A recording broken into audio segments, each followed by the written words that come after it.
सनातन धर्म एक परिचय। कहा गया है, अकृत्यम नैव कर्तव्यम प्राणत्यागे विषमस्थिते न च कृत्यं परित्यज्यम ऐसा धर्म सनातन। यह विष्णु शर्मा के पंचतंत्रम पुस्तक में उल्लिखित है। सनातन धर्म विश्व का सबसे प्राचीन धर्म माना जाता है। हालांकि यह सही अर्थों में एक धर्म नहीं है, जैसा कि बौद्ध धर्म, सिख धर्म, इस्लाम और ईसाई धर्म है। यहाँ धर्म का अर्थ कानून या आचार संहिता से है, जो समाज को एक विशेष तरीके से बांधता है। इसीलिए धर्म को व्यक्ति के अनुसार परिभाषित किया गया है, धारयते इति धर्म। सनातन का अर्थ है शाश्वत और अविनाशी। इस प्रकार सनातन धर्म मानवता की भलाई के लिए अपने विशिष्ट सिद्धांतों के साथ सदैव विद्यमान है। हालांकि यह अक्सर पाया जाता है कि जो लोग सनातन धर्म से नहीं जुड़े हैं, वे इस शब्द के बारे में गलतफहमी रखते हैं। तो यहाँ मेरा प्रयास सनातन धर्म पर एक सरल परिचय देना है। पहला हुआ ग्रंथ। सनातन धर्म मूल रूप से 3 प्रकार के ग्रंथों से बना है, जैसे वेद, पुराण और वेदांत। वेदांत में उपनिषद, संगीता, आरण्यक, भाष्य आदि आते हैं। वेद कर्म के मार्ग का उपदेश देते हैं, पुराण विश्वास के मार्ग से संबंधित हैं और वेदांत ज्ञान का मार्ग दिखाते हैं। इस संसार का प्रत्येक धर्म इन 3 मार्गों से ही किसी न किसी एक का अनुसरण करता है। अतः सनातन धर्म सहज रूप से शाश्वत है। दूसरा हो गया अवधारणा पर चर्चा।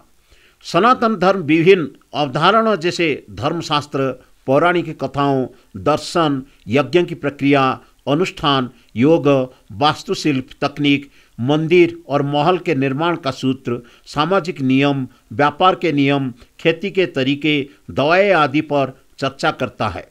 उदाहरण के लिए हिंदू समाज में वर्णाश्रम प्रचलित है। ये एक महत्वपूर्ण व्यवस्था है। हालांकि आज इस व्यवस्था को स्वार्थी सामाजिक स्थिति और जबरन जातिवाद के कार्यान्वयन के साथ जोड़कर नीचा दिखाया जाता है। जातिवाद ब्रिटिश राज के दौरान विकसित हुआ, जब उन्होंने 1881 में जनगणना शुरू की। बेशक सनातनी ग्रंथों में जाति शब्द के चिटफुट संदर्भ है। हालांकि इसका उपयोग भारतीय समाज में प्रत्येक कबीले के आर्थिक और रहने के तरीके को संदर्भित करने के लिए किया जाता है। इसीलिए सभी ग्रंथों में वर्णाश्रम का जीवन की उच्च अवधारणा बताया गया है। वर्तमान प्रथा को छोड़कर यदि हम स्वदेशी अवधारणा का विश्लेषण करें तो हमें पाएंगे कि यह कर्म के चुनाव के आधार पर लोकतांत्रिक जीवन को भी निर्धारित करती है। वर्णाश्रम के अनुसार लोगों की 4 श्रेणियां हैं। ब्राह्मण, जो कि पुजारी व पादरी व पूजक कुल कहा जाते हैं, वह है जो जानते हैं कि ब्रह्म या सर्वोच्च ज्ञान क्या है। इसलिए कहा गया है, ब्रह्म जानाति इति ब्राह्मणः। क्षत्रिय, जो योद्धा, शूरवीर, लड़ाकू वंश से हैं, वो जानते हैं कि दूसरों को कठिनाइयों से, आपदाओं से, घाव से बचाने से वो क्षत्रिय बनते हैं।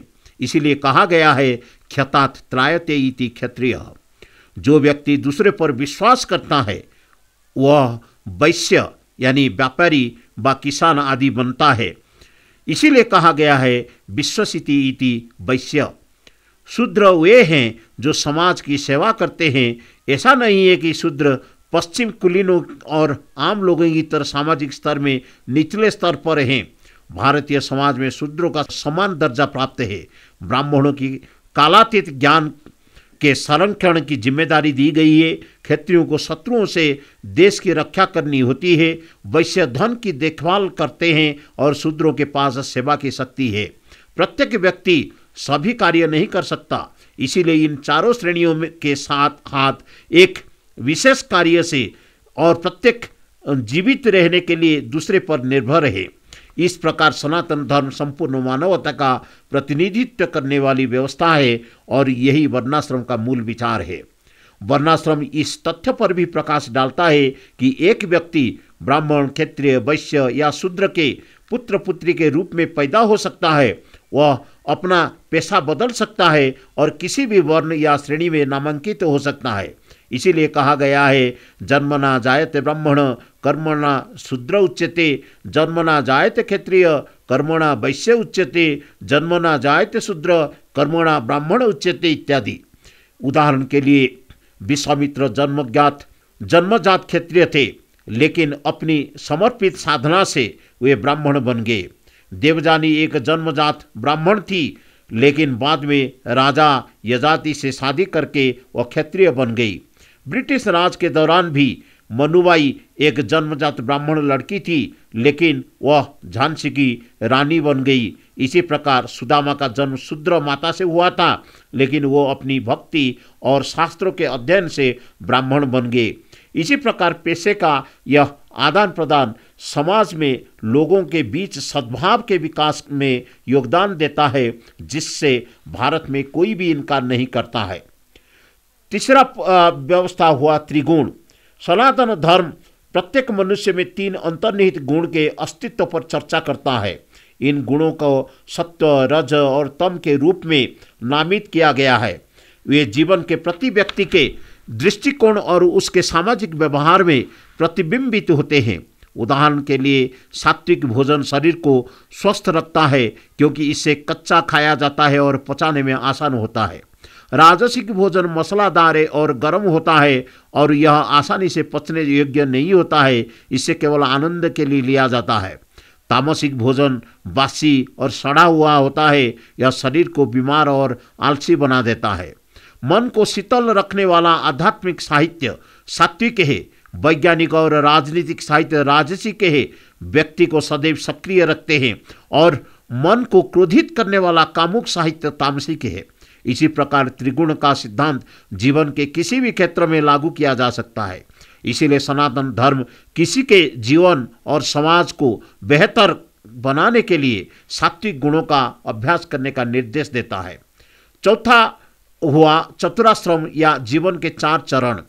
हिंदू पंथ में सामाजिक जीवन की एक अनूठी प्रणाली चतुराश्रम है। यह है ब्रह्मचर्य, गृहस्थ, वानप्रस्थ और संन्यास। ब्रह्मचर्य एक उचित गुरु के मार्गदर्शन में किसी कला कौशल को सीखने या ज्ञान विकसित करने का चरण है। इससे व्यक्ति का आत्मविश्वास बढ़ता है, जिसके फलस्वरूप व्यक्ति अवसाद से ग्रस्त नहीं होता और हिंसक व आक्रामक नहीं होता। गृहस्थ वही व्यवस्था है जब कोई व्यक्ति विवाह करता है और अपने परिवार की देखभाल करता है। इससे उसे जीवन में प्रेम और समन्वय का अनुभव होता है। फलस्वरूप व्यक्ति सामाजिक सहनशीलता एवं सहवास के तौर तरीके सीखता है। तीसरा चरण हुआ वानप्रस्थ, जब व्यक्ति घर छोड़कर तीर्थ यात्रा पर जाता है। इस प्रकार वह अपने हृदय से मोह की गंदगी को साफ करता है और आध्यात्मिकता का विकास करता है। अंतिम चरण संन्यास है, जब कोई व्यक्ति जंगल में एक झोपड़ी में रहता है और अपनी सभी सामाजिक जिम्मेदारियों और पारिवारिक कर्तव्यों को पूरा करके मोक्ष प्राप्त करने का प्रयास करता है। यदि जीवन में इन चरणों का अभ्यास किया जाता है तो यह सामंजस्यपूर्ण जीवन और विश्व शांति में अत्यधिक योगदान देगा। पंचम हुआ चतुपुरुषार्थ या जीवन के 4 उद्देश्य।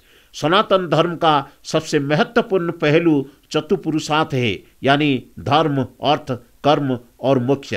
जैसा कि पहले चर्चा की गई है, धर्म का तात्पर्य जीवन में आचार संहिता या नैतिकता से है। यदि इसका अभ्यास किया जाता है तो व्यक्ति को जीवन में मोक्ष या मुक्ति प्राप्त होगी।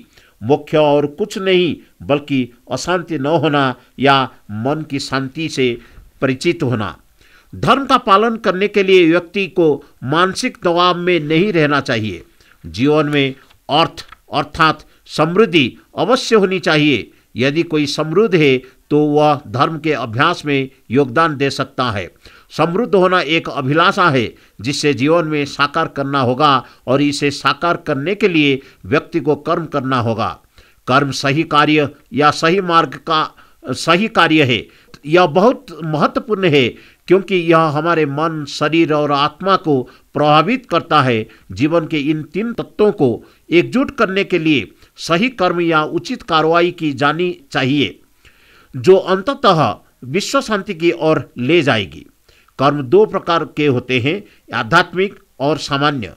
एक आध्यात्मिक व्यक्ति को ब्रह्मचर्य, वानप्रस्थ, संन्यास और प्रार्थना, पूजा, जप, तप, स्तुति, योग का पालन करना चाहिए। शरीर और मन को साधना अर्थात ध्यान में रखना चाहिए। इसके अतिरिक्त उसे आम लोगों के लिए अन्य गुण का अभ्यास करना चाहिए। एक आम आदमी को जीवन में कम से कम 25 तरीकों का अभ्यास करना पड़ता है।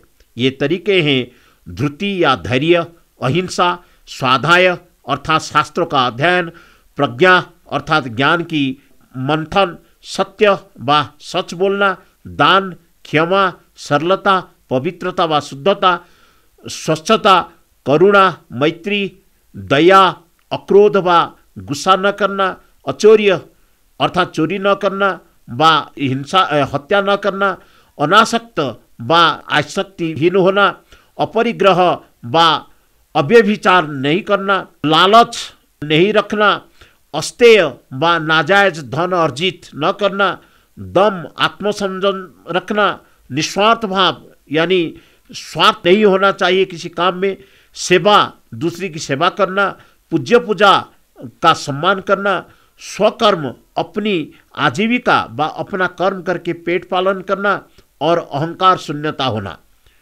फिर सनातन धर्म में कर्मफल या स्वयं के कर्म का परिणाम एक महत्वपूर्ण अंग है।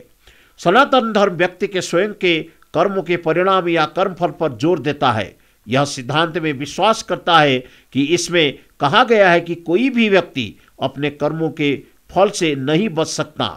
यदि कोई बुरा कर्म करता है तो उसे कष्ट भोगना ही पड़ेगा।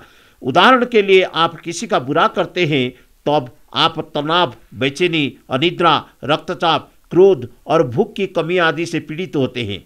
यदि आप दूसरों का भला करते हैं तो आपको खुशी, मानसिक शांति, अच्छी भूख और अच्छा स्वाद आदि मिलता है। छठा पॉइंट हुआ कि संपूर्ण विश्व को परिवार मानना। सनातन धर्म सदैव संपूर्ण विश्व को एक परिवार मानता है। यह घोषणा करता है अयोनिज परोवेति गणना लघुचेतसाम उदार चरितानंतु वसुधैव कुटुंबकम, जो कि पिछला साल हमारा माननीय प्रधानमंत्री मोदी जी इसको रखे थे G20 का विषय वस्तु वसुधैव कुटुंबकम, अर्थात पूरा वसुधा व द होल वर्ल्ड, पूरा दुनिया हमारा एक कुटुंब व फैमिली है। पुनः सनातनी धर्म ग्रंथ में सदैव विश्व की भलाई के लिए प्रार्थना की गई है, जैसे कि सर्वे भवन्तु सुखिनः, सर्वे सन्तु निरामया, सर्वे भद्राणि पश्यन्तु, माँ कश्चित् दुःखभाग् भवेत्, अर्थात सभी खुश रहें, सभी स्वस्थ रहें, सभी अच्छे आचरण वाले बने और किसी को कोई भी दुख न हो। इस प्रकार सनातन धर्म सदैव मानव समाज का मार्गदर्शन करते हुए अपने अस्तित्व को शाश्वत एवं अविनाशी बनाया है।